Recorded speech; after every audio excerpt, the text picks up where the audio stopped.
Olá, tudo bom? Olha só, importante tema para o seu concurso é Ministério Público na Constituição Federal. Então, o objetivo nosso aqui é analisar as regras constitucionais aplicáveis ao Ministério Público. Claro, né? O Ministério Público é sim uma instituição de extração constitucional, dotada aí de autonomia, de princípios, garantias, prerrogativas super importantes aí para a proteção da nossa sociedade, porque essa é a missão institucional do MP. Bom, aqueles apaixonados pelo MP diz que ele é um quarto poder, mas não é, né? Por quê? Porque a nossa Constituição Democrática de 88 estruturou o Estado Democrático Brasileiro numa república federativa, aí constituída de 3 poderes, cada um com a sua função típica, mas também exercendo funções atípicas. Mas não está aqui como um quarto poder o Ministério Público, isso não existe, isso é essa coisa de gente apaixonada, tá bom? Cuidado com isso. Muito cobrado em prova é o perfil constitucional do MP. Quem é que é essa instituição?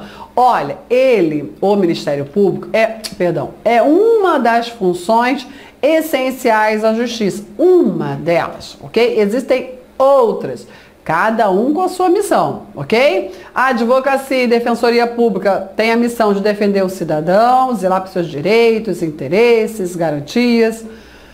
A advocacia pública vai zelar pelas pessoas jurídicas de direito público, União, Estados, do DF, municípios, suas autarquias, fundações, ok? E o Ministério Público é aquele que vai zelar pelo interesse da sociedade. Então, o que acontece? A sociedade brasileira se organizou, se constituiu em Estado democrático de direito, tem lá vários princípios, objetivos, norteadores dessa República Federativa, e aí quer principalmente que tudo funcione, que a paz exista, que o bem comum prepondere, mas e aí? Esse é o interesse público primário que o Ministério Público precisa atuar para proteção, ok? Certo? Claro, Claudete, os entes públicos também também não zelam pelo interesse público? Sim, mas é um interesse público secundário, da própria instituição, pessoa jurídica também tem os seus interesses, entendeu? Então, às vezes há um conflito e o Ministério Público vai estar ali lutando para que o interesse da sociedade seja, né, observado e deva prevalecer, ok? Bom, a Constituição estrutura o Ministério Público em Ministério Comum da União e dos Estados, mas também existe um Ministério Público especial, Ministério Público junto aos Tribunais de Contas, ok? Está lá no artigo 130 da Constituição Federal. Esse Ministério Público Especial é bastante cobrado em prova, né? Porque ele é diferentão, né? Ok? Então, preste bem atenção, o Ministério Público junto aos Tribunais de Contas, ele não é dotado de autonomia. Olha lá o que diz o artigo 130 da Constituição Federal. Aos membros do MP junto ao Tribunal de Contas, aplicam as disposições sobre direitos, vedações e forma de investidura. Olha só, as regras aplicáveis aos membros. Não falou aqui da instituição MP especial, MP Tribunal de Contas. Por quê? A instituição MP especial, MP junto ao Tribunal de Contas, não é dotada de autonomia. Não é dotada de autonomia. Por quê? Porque o MP junto ao Tribunal de Contas está inserido na estrutura do Tribunal de Contas a que pertence. É diferente do MP comum, onde o MPU, com seus 4 ramos, e o MP dos estados possuem sua própria estrutura, dotada de autonomia administrativa, funcional e orçamentária, ok? Então, é muito importante perceber que a autonomia, MP junto ao Tribunal de Contas não tem, mas as garantias, os direitos, prerrogativa dos membros, sim, são as mesmas do MP comum, ok? Isso é bastante explorado em prova, muita coisa. Então fica atento a isso. Bom, aplica-se ao MP no que couber as regras do 93. O artigo 93 é um artigo muito importante, que é um artigo que trata da carreira da magistratura nacional, ok? Esse artigo 93, ele é muito observado e comentado lá na lei orgânica do próprio Ministério Público, quando trata das regras estatutárias. Então, se no seu edital foi cobrado a lei orgânica inteira, inclusive a parte estatutária, lá no módulo da lei orgânica, eu faço os comentários e as vinculações, os links ao artigo 93, ok? Certo? Que fala da promoção na carreira, que é por antiguidade e merecimento alternadamente, né? Principal disposição do concurso público, da remoção, do regime previdenciário, que é o regime próprio dos servidores, que vai se aplicar tanto à magistratura quanto ao Ministério Público. Então, o artigo 93, ele é aplicado no que couber. Então, essas regras do 93 eu explico lá na lei orgânica do Ministério Público, quando abordo o regime estatutário, né? As regras funcionais aplicáveis aos membros do MP, ok? Mas é importante você saber disso. A distribuição de processos no MP é imediata, é uma garantia constitucional para evitar atrasos processuais. Distribuição processual faz-se logo. Isso também é uma regra aplicável ao judiciário, para evitar as delongas processuais, ok? Bom, a estrutura do Ministério Público da União é de 4 ramos. Temos o MP Federal, o MP do Trabalho, o MP Militar e o MP do DFT. Então, nós temos 2 ramos do MP da Justiça que vão atuar junto à Justiça Comum e 2 ramos que vai atuar junto à Justiça Especial. Olha só, pelo amor de Deus, hein? Vamos organizar o pensamento. Uma coisa é o MP Especial, que atua junto ao Tribunal de Contas. Outra coisa é o MP que atua junto à Justiça Especial. O MP que atua junto à Justiça Especial é o MP Militar e o MP do Trabalho. E a gente vai ver que também o MP Federal, quando ele estiver atuando na sua função de MP eleitoral, que atua junto à Justiça Eleitoral, ok? Bom, mas aqui nós temos o MP Federal e o MP do DFT, que atua junto à Justiça Comum Federal e junto à Justiça Comum Distrital, certo? Por que isso? Porque a estrutura do MP está muito ligada, muito atrelada à estrutura do Judiciário. Por quê? Porque é ali onde o membro do MP tem um volume maior de atuação. Então, o Ministério Público olhou para a estrutura do Judiciário, já que a gente vai ter que trabalhar muito ali, vamos nos organizar com base na estrutura do Judiciário, ok? E aí, o que ficou estabelecido? Junto à Justiça Estadual ou Distrital, vamos ter ali o MP estadual e o MP do DFT. Não é isso? Ok? Do Distrito Federal e Território. Junto à Justiça Federal, o MP Federal, certo? No STJ, que é o único órgão de instância superior da Justiça Comum, seja estadual, distrital ou federal, aqui, a princípio, quem tem que atuar é o MP Federal, segundo as regras de organização institucional.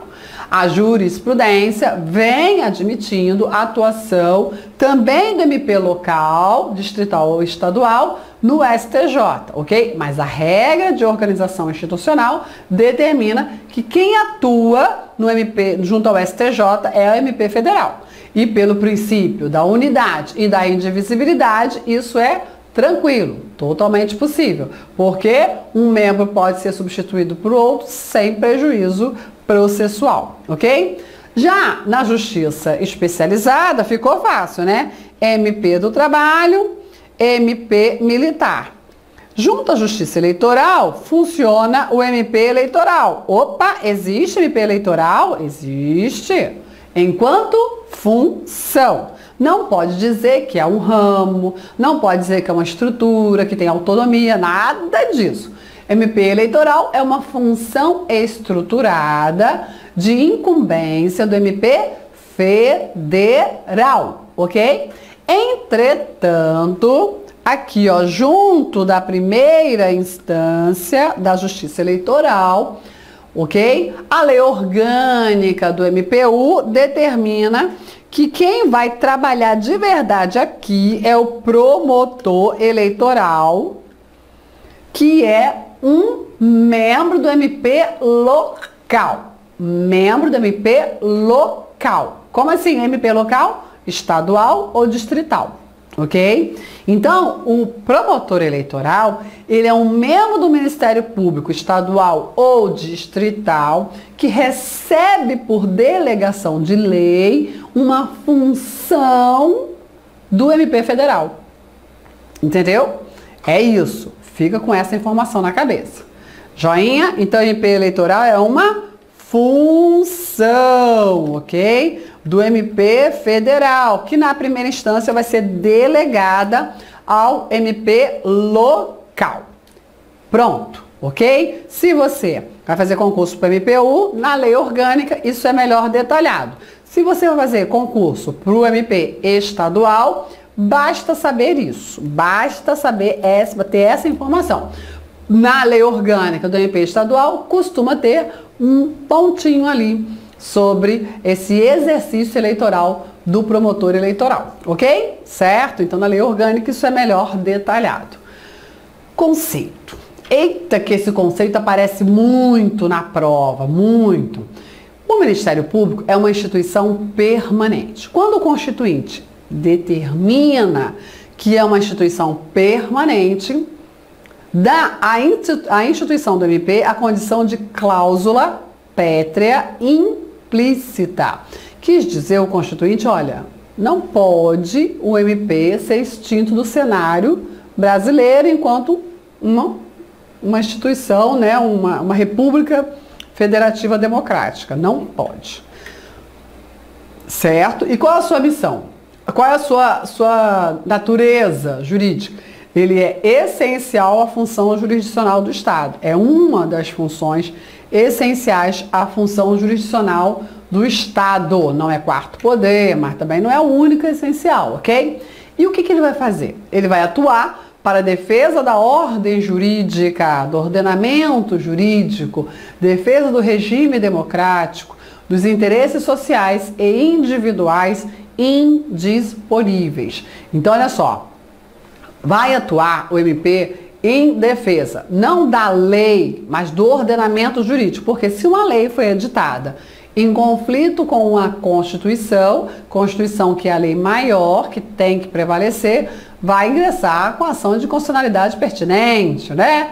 Defesa do regime democrático, expressão maior, olha lá, as eleições, vai atuar todo o processo eleitoral. Interesses da coletividade, sociais, difusos, coletivos e também os individuais indisponíveis. Por quê? Porque, apesar de ser do indivíduo, são interesses caros, né? Muito. E aí acaba afetando a coletividade. Direito à vida, educação, saúde, entre outros, né? Não pode o sujeito dispor. É seu, mas você não pode negociar, entendeu?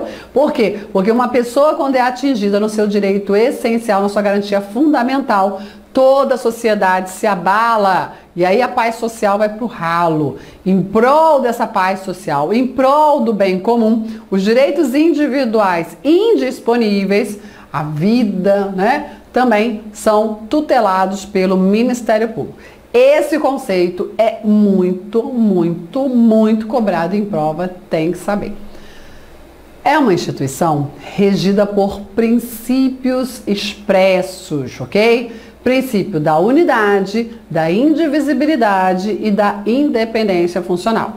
Esses princípios são norteadores do desempenho funcional dos membros. Os membros do MP, eles são analisados sob dois aspectos. No primeiro momento, a gente olha para o membro do MP e enxerga um órgão público de carne e osso, eu sei que dorme, acorda, vai no mercado, leva o filho para a escola, mas é órgão público, entendeu? Órgão público, certo? E aí, aqui nessa qualidade, desempenhando suas funções institucionais, eles são regidos pela unidade de divisibilidade e independência funcional.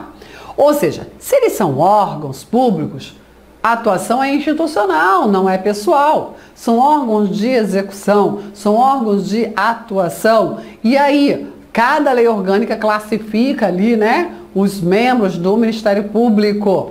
E aí, presta bem atenção, a atuação não é doutor João, membro do MP. Não. É o Ministério Público denuncia fulano pelo crime disso. E lá no final subscreve doutor João. Entendeu? É o Ministério Público.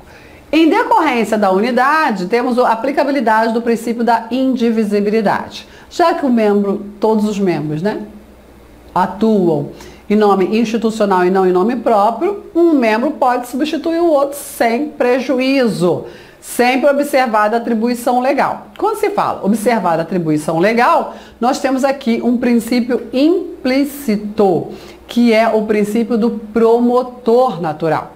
O princípio do promotor natural quer dizer que traz lá, por interpretação para o MP, a aplicação do princípio do juiz natural. Ou seja, as regras pré-existentes de organização institucional vão definir qual membro do MP vai atuar quando o caso concreto surgir, ok? Então, teve um caso concreto ali, precisa o MP atuar. Quem é que vai trabalhar nesse caso? Vamos ver as regras de organização institucional. Doutor Joaquim. Doutor Joaquim, sua atribuição. Isso é princípio do promotor natural, que determina a atribuição legal, ok? Mas o doutor Joaquim pode ser substituído pela doutora Ana? Pode! Com atribuição legal? Sim, por quê? Porque, pelo princípio da unidade da indivisibilidade, um membro pode substituir o outro sem prejuízo para a relação processual, ok? E todos os membros são regidos pelo princípio da independência funcional, ok? A atuação institucional do membro somente poderá ser limitada pela lei e não pelos seus superiores administrativos. Só a sua convicção, a prova do processo e a legislação é que vai limitar e nortear o seu desempenho funcional, ok? Importante isso. O MP, ele é dotado de autonomia. Agora a gente pensa na instituição Ministério Público. A instituição é regida de autonomia funcional, administrativa e financeira, ok? Ou orçamentária, ok? Então presta bem atenção. Não confunda princípios institucionais, que a banca adora misturar uma coisa com a outra, da unidade, indivisibilidade e independência funcional com autonomia funcional, autonomia administrativa, autonomia financeira, ok? Aqui eu penso na instituição, na estrutura, certo? Ok? E aí o MP, a ele é assegurada autonomia funcional administrativa, podendo, observado 169, o que o 169 traz? Aquele teto de gastos, né? Exatamente. A despesa com pessoal não poderá exceder os limites estabelecidos em lei complementar. Então, lógico, a sua autonomia financeira, ela observa, né, a LDO, a concessão de qualquer vantagem, o aumento da remuneração, criação de cargo, estrutura de carreira, né? Tem que tomar cuidado. Bem como a admissão ou contratação de pessoal a qualquer título pelos órgãos ou entidades da administração direta ou indireta, fundação, só poderão ser feitas se houver prévia dotação orçamentária suficiente para atender às despesas. Então o MP também tem que observar isso aqui, né?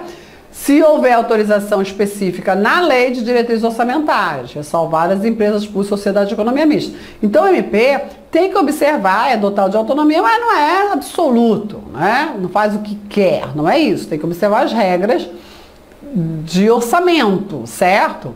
Bom, Observada aí a autonomia com a limitação do 169 da Constituição, poderá o MP propor ao Legislativo a criação e extinção de seus cargos e serviços auxiliares. Então, a autonomia administrativa, ela é dotada da iniciativa legislativa. Ele não vai fazer a lei que vai criar os cargos, mas ele que tem a iniciativa de propor essa lei de criação e extinção de cargos, ok? Provendo-os por concurso de provas ou de provas e títulos. O concurso para membro é sempre de provas e títulos. O concurso para serviços auxiliares, servidores, pode ser de provas ou de provas e títulos, ok? A política remuneratória, os planos de carreira, olha lá, e a lei disporá sobre a sua organização e funcionamento.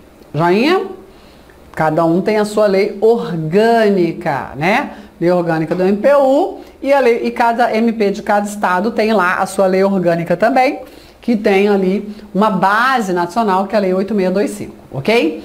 Bom, a autonomia financeira, claro, vai ter a possibilidade, o MP, de elaborar a sua proposta orçamentária dentro dos limites estabelecidos na LDO, sempre observado o artigo 169. Agora, se o MP não encaminhar a proposta orçamentária dentro do prazo, tem prazo, né? Se não encaminha dentro do prazo, o que vai acontecer? Vai virar um entrave orçamentário? Vai paralisar aí, né, o plano de governo? E aí? Não. Olha só, você tem autonomia, mas é dentro do prazo, dentro dos limites. Senão, para evitar o entrave orçamentário, o Poder Executivo vai dar o jeito dele, ou seja, vai considerar, para fins de consolidação da proposta orçamentária anual, os valores aplicados na vigente. Então, sempre se faz um plano, faz esse ano um plano para que aplique no ano que vem, né? E o plano que está sendo aplicado esse ano foi feito ano passado. Então, o que o Executivo vai fazer? Eu vou pegar esse plano que está sendo aplicado, que foi construído ano passado, vou repetir ele, Ctrl+C, Ctrl+V para o próximo ano, já que a MP até agora não mandou sua proposta orçamentária, entendeu? Então o Executivo vai, né, vambora, vai fazer os reajustes e pronto, bora. Se a proposta orçamentária foi encaminhada em desacordo com os limites orçamentários da LDO, aí o Executivo, corta, né? Porque em desacordo só pode ser excedente, né? Vai fazer os ajustes necessários para consolidar a proposta orçamentária, ok? Então, assim, o Executivo vai agir. Isso não vai ferir a autonomia do MP, não, porque ele tem lá o prazo e ele pode observar os limites. Isso é uma regra aplicável a qualquer instituição dotada de autonomia. Durante a execução orçamentária, não poderá haver a realização de despesas ou obrigações que extrapolem a LDO, exceto se previamente autorizado mediante a abertura de créditos suplementares ou adicionais ou especiais, ok? Certo? Então, essas são as regras que norteiam a autonomia financeira, ok? Do Ministério Público. O chefe do Ministério Público da União, quem é ele? Procurador-Geral da República. Vai exercer a chefia do MPU, do Ministério Público Federal, que é um ramo do MPU. Vai ser o Procurador-Geral Eleitoral, vai presidir o Conselho Nacional do MP, importante órgão, assim como ele vai nomear e dar posse aos procuradores gerais dos demais ramos, que é o MP do Trabalho e o MP Militar. Ok? Certo? É isso. Do MP do DFT, ele só vai dar posse. Ok? Só vai dar... Bom, e quem é esse procurador máximo, né? O chefão do MPU, ok? Ele é nomeado pelo presidente da República, tem que ser um membro da carreira do MPU, presta atenção, normalmente é o membro do MP Federal, mas a Constituição não diz que tem que ser do MP Federal, hein? Pode ser de qualquer um dos 4 ramos, basta ser da carreira do MP da União e tenha mais de 35 anos, só. Não diz que tem que estar no topo da carreira, não diz que tem que ser vitalício, não diz que tem que ser do MP Federal. Cuidado com isso na prova. Ok? Bom, após a aprovação do seu nome por maioria absoluta do Senado Federal. Senado, uma casa só legislativa, não é Congresso, cuidado. Mandato de 2 anos, permitida a recondução. Então ele pode ficar vários anos no comando do Ministério Público da União. Basta o procedimento, indicação do presidente, a aprovação da maioria absoluta do Senado, ele continua. Normalmente é uma recondução, mas o PGR não, é a recondução. Cuidado com isso na prova. Entendido? Ok? O PGR, ele é uma pessoa que faz muita coisa, muitas atribuições. Por quê? Ele é o chefe do MP da União, naturalmente, ele é o chefe do MP Federal, ele é o presidente do Conselho Nacional do MP, e fora que dentro da lei orgânica do MP da União, ele tem várias outras atribuições: presidente do Conselho Federal, presidente do Conselho de Assessoramento Superior, presidente do colégio do MP Federal, presidente da Comissão de Concursos do MP Federal, e assim vai. Então ele tem muitas atribuições, ok? A pessoa dos carimbos, né? Muitos carimbos. Pois é, na qualidade de vários, além de ser o Procurador-Geral Eleitoral. Gente, é muita coisa, tá bom? Então, fica por um biênio, mas pode ser que tenha que sair antes. Aí vem a destituição. A destituição não é bom, né? Tem um contexto pejorativo. Poxa, vai sair antes dos 2 anos? Por quê? Alguma coisa deu errado, né? A destituição, ela pode acontecer por iniciativa do presidente, a autorização de maioria absoluta do Senado. Percebeu que o mesmo procedimento para nomeação é também para a destituição do PGR, chefe do MPU. Cada estado também tem o seu próprio Ministério Público e tem o seu próprio chefe, assim como o MP do DFT. Olha lá, o MP dos estados e o MP do Distrito Federal e Territórios vão formar uma lista tríplice. Isso não acontece no PGR, acontece no Procurador-Geral de Justiça, do MP dos Estados e do MP do DF, ok? Apesar do MP do DF ser um ramo do MPU, ele é diferente em vários aspectos, ok? Certo? Então preste bem atenção. O MP dos Estados e o MP do DF vão elaborar a lista tríplice, colégio deles que faz isso, e aí para escolha do seu chefão, seu procurador-geral. Essa lista tríplice é encaminhada ao chefe do Poder Executivo, e o chefe do Poder Executivo escolhe um dos 3 para a chefia do Ministério Público local, Estado ou DF, ok? Para o mandato de 2 anos, permitida uma recondução. Agora, presta bem atenção no que eu vou te dizer. O MP do DF, ele é ramo do MP da União, certo? Joinha. O MP dos Estados tem lá a sua regulamentação própria, autonomia do ente federativo, né? MP dos Estados, perfeito, entendi. Chefe do Poder Executivo que vai nomear o chefe do MP do Estado. Governador estadual recebe a lista tríplice e nomeia o chefe do MP do Estado. No MP do DFT, apesar do Distrito Federal ter ali o seu governador, como o MP do DFT é ramo da União, o chefe do Poder Executivo aqui é da União. Então, quem vai nomear o PGJ do MP do DF é o presidente da República. Exatamente isso. Ok? Presidente da República. Joinha, ok? Por esse motivo. Já falei, é ramo do MP da União. E aí, os procuradores gerais, tanto dos estados quanto do DFT, poderão ser destituídos antes do final do biênio por decisão do Legislativo, maioria absoluta do Legislativo.